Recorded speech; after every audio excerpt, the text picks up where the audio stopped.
बोला.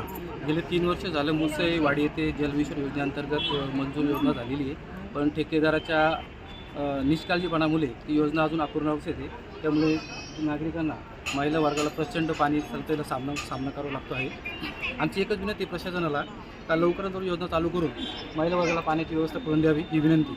अगर येत्या 10 दिवसाच्या आत जर यांनी कुठल्या प्रकारची कारवाई केली नाही तर आम्ही इथं पंचायत समिती उपोषणावर बसू. आताच आपण BDO साहेबांची भेट घेतली, काय त्यांनी आश्वासन दिलं? आम्हाला आश्वासन दिलेलं आहे. त्यांचा एक्झिक्युटिव्ह इंजिनियर बोलून घेतलं होतं. इंजिनियर बोलला आम्ही तात्काळ कारवाई करू आणि लोकांना पाण्यासाठी पाणी उपलब्ध करून देऊ.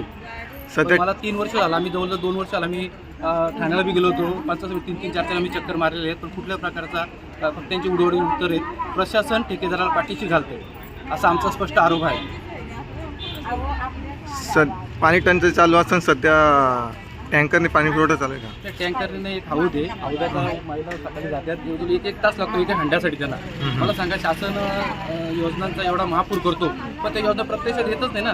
लोकांचा त्याचा काय फायदा आहे मला सांगा? एवढ्या प्रचंड संख्येने इथं पंचायत समितीला महिला आलेले आहेत. कुठून आल्यात? मुसईवरून. मुसळवाडी. मुसळवाडी तीच परिस्थिती आहे. लोकांना पाण्यासाठी खूप संघर्ष आहे. मुसळच्या महिला आम्ही गेलो होती, 40-50 महिला घेऊन आलो होतो भगिनी.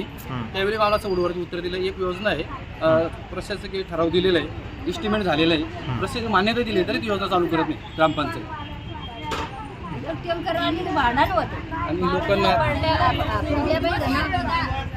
बोला बोला बोला तुम्ही.